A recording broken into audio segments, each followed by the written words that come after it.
Hi Sparkles of Light, it's CherryEnchantress, and this is your daily dust for Thursday, March 21st, if you're watching in real time, but it can also be for whenever you stumble upon it. You can treat it like a timeless reading, something that just comes to your vision using the law of attraction. It's meant for you, a message.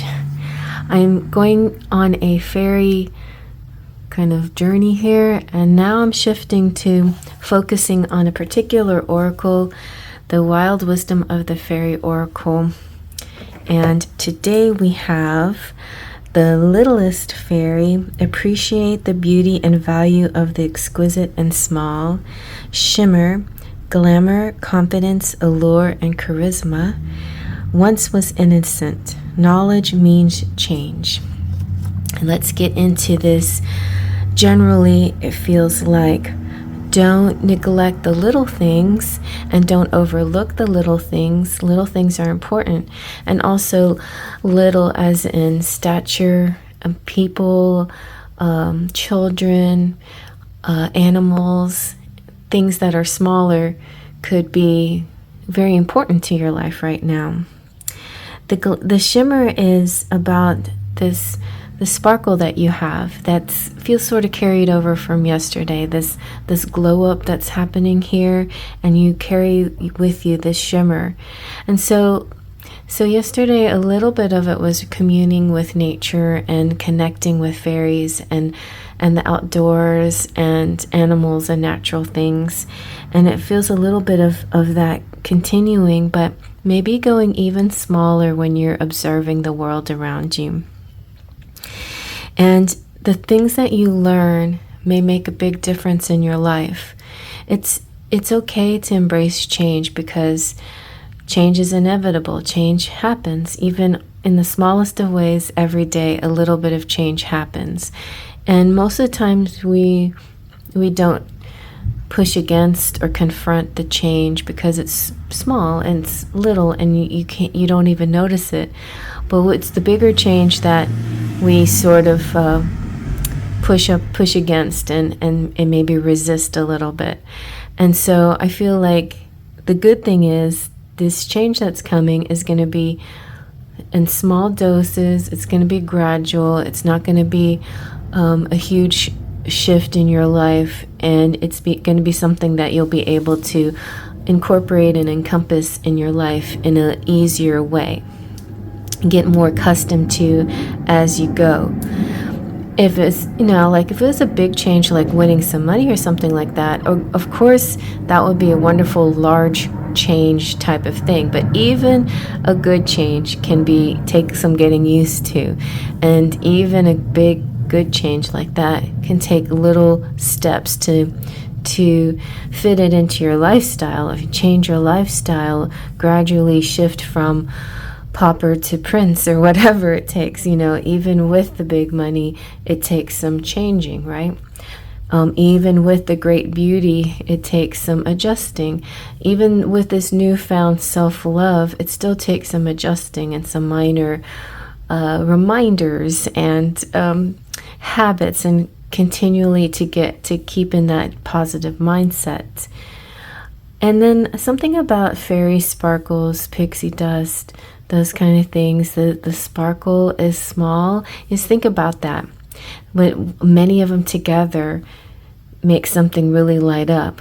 But individually it may not be noticed, like one little sparkle may not be noticed, but put all the sparkles together and then it really gets noticed. So speaking of that, come join the channel. If you are not a subscriber, please consider subscribing and pushing the like button. And when you push that like button, you do get little streamers and a little party going on right there.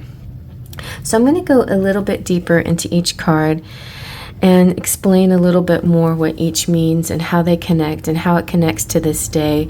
But you can use this message for all kinds of things, like a future event, something, just a general thing to remember to do, to incorporate in your life. And you can even use this as sort of a soothing nighttime story to help you relax and get to sleep or something like that.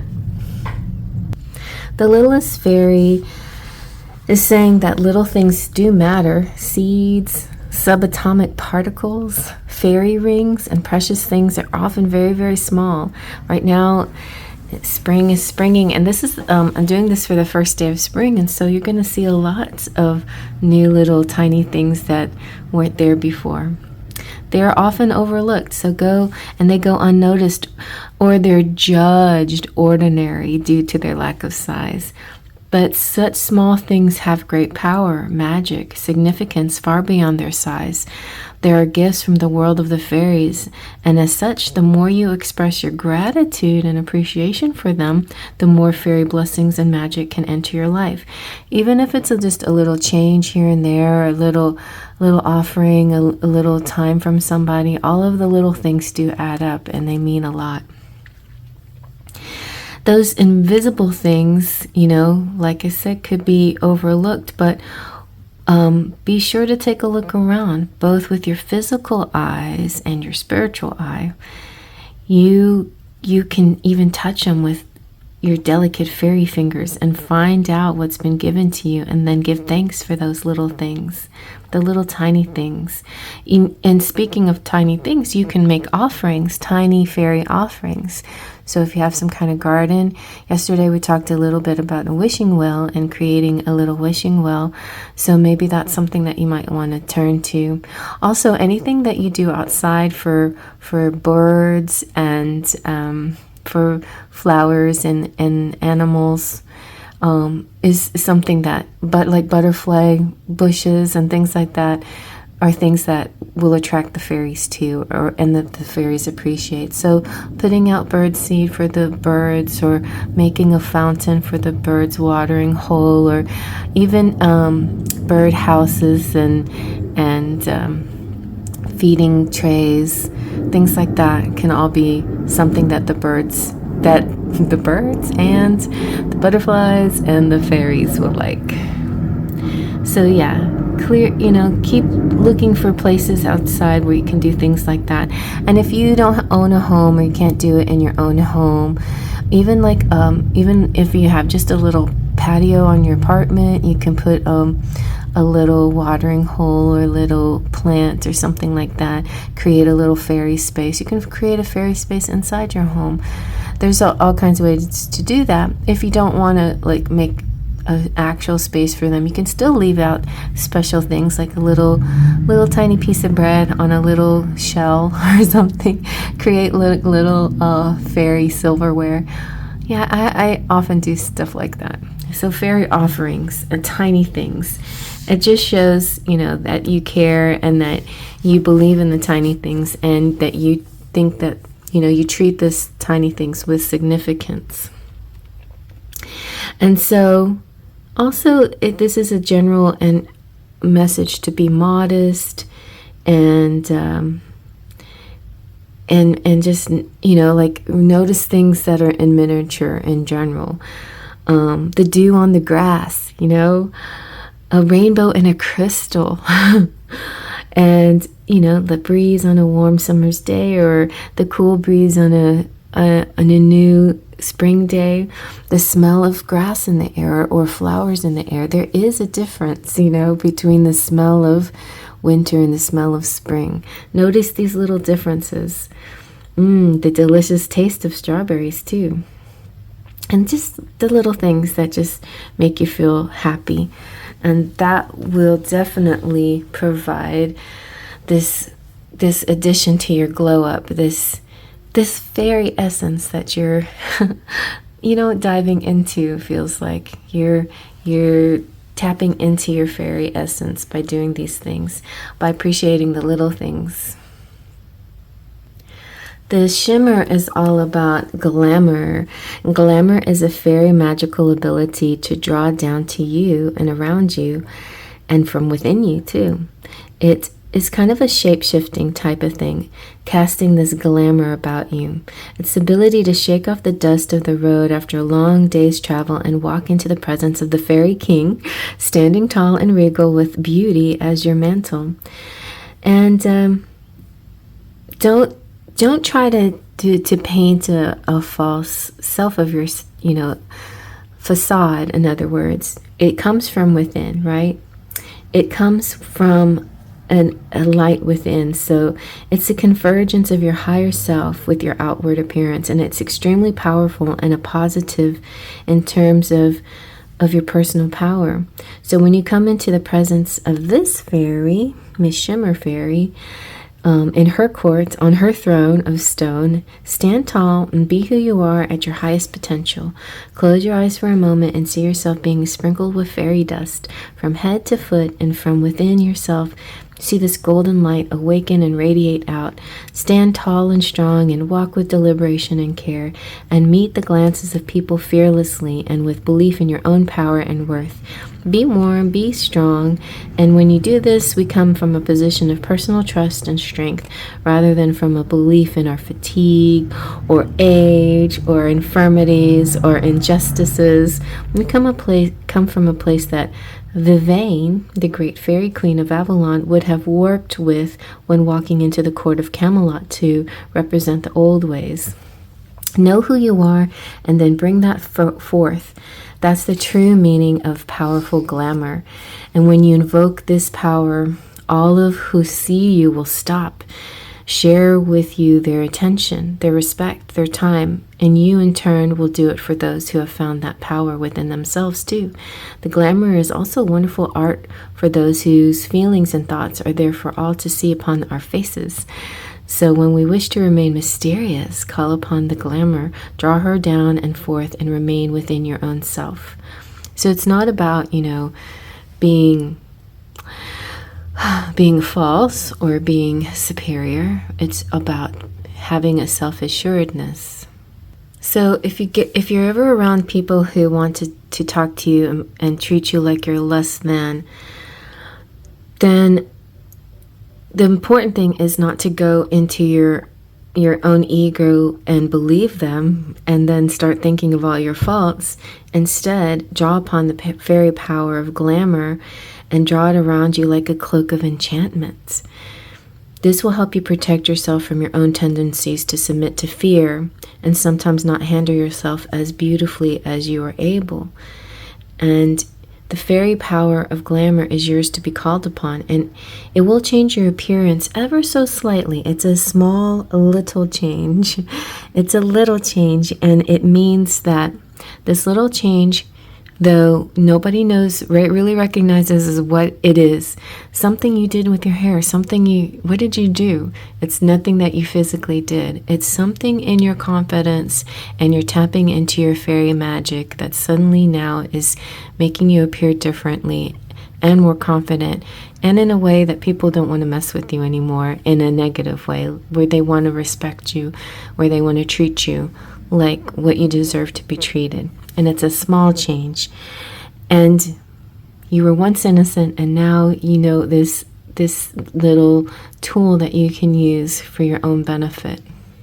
It may sound like I'm only talking to the feminines out there, but this is for anybody too. Like, glamour can be a masculine thing as well.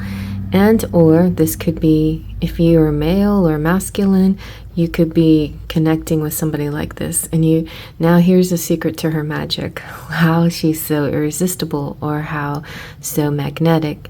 She has this kind of confidence that goes beyond her physical appearance, but it creates a magic of her appearance that heightens and makes her like more sparkly or something more glamorous. So once you did not know, but now you know. So you did not know the truth that your heart belongs to nature, that you were born innocent and you shall die wise, and that this is the true natural law. Once you did not know, but now you do. And now you do know, you must decide what to do. For now you have seen and tasted and drank the fairy foods, and danced in the fairy groves, and lain with your fairy lover, and watched moonlight woven into jewels. You've watched water offer herself to the thirsty roots of trees for drink, and heard the birds speak one with the other. Now you know of this magic. What will you do? Pretend to live as before? Endlessly go through the days, the next so much the same as the day before that it feels you are endlessly reworking ever so slightly the same time between sunrise and sunset? Now you know. What will you do? For there now is a choice. Once you were once told and you believed that there was none, that you must grow old and die, and that you must work hard at something that makes your soul shrivel and simply tolerate it, that there is nothing we can do, for this is the way of the world. But now you've seen and tasted and danced, and it was no dream. It was dreamlike and enchanted, but this is how your life can be. Truly dreaming with eyes wide open, truly living and drinking in the bliss. No guilt, no fear, no shame. Challenges, yes, but for those who have courage and gifts, do you believe that there's no magic? That would be a lie to your own heart and soul. For now you know, and now that you do know, what will you do? You know now that if you choose the way they told you, the way you believed in before you knew the other, you know the way that they will look and feel, that there will be less of everything. And you know if you choose the other, your blood will sing and your heart will open and you will be in wonderment evermore. I wonder too, what will you choose? So it's almost like the closer you get to the fairies and see more of their world and you tap into more of their magics, the more magical your world begins, and the less appealing the mundane world is, the more you want to do magical things. And you know what? You can turn that mundane world magical. Just the mundane tasks you can create. It can be a sparkly event. All the little things that you do.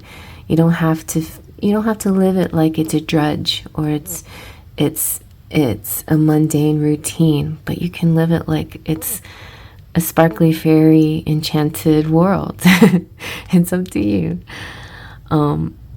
And sometimes you're going to have to face challenges. And if you're courageous, then you can be who you are on a magical level. And when you accept that part of who you are, you keep growing stronger and more fearless, more calm, more effective. You draw to you the people who can echo back to you those truths you found, and you won't have to feel like you have to fit in, they have to fit in with you, basically.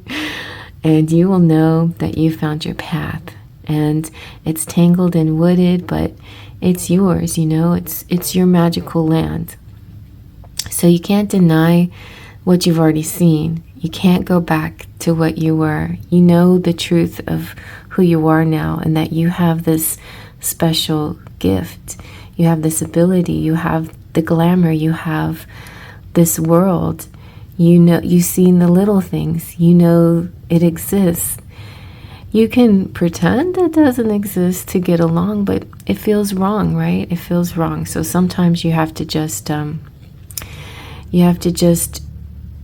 either do those little things in a magical way, or let somebody else do the menial tasks. But you'll find your way because you have this magic. You are confident. You are like the CEO of fairies. You are the boss. You are your own boss. You know how you want your world to be, and you don't have to tap into their world to make it work. You can use your own magics to make it through their world. But you still might need to ask for help and seek advice and consult people with similar experiences and surround yourself with knowledge. Innocence is not the same as being naive. Innocent is a good thing. Innocent is pure. Innocent is wise. And listen to the little innocent children, and then you'll know the difference between what's wise wisdom and what's an outdated mode of thinking that's just pure brainwashing for no good reason at all except to control other people. That's what some people do out there. Not everybody, but a lot of people But children don't do that. Or maybe a little bit. Maybe they try to manipulate a little bit. But generally, they speak from a very open-minded energy, wanting to know stuff. They want to learn. And that's who you are. You're this open person trying to learn the world and also create this magic for yourself and draw these people in. It's a long story. It keeps going. So let's continue this tomorrow. If you like it, give it a thumbs up, and I'll see you next time. Faith, trust, and pixie dust.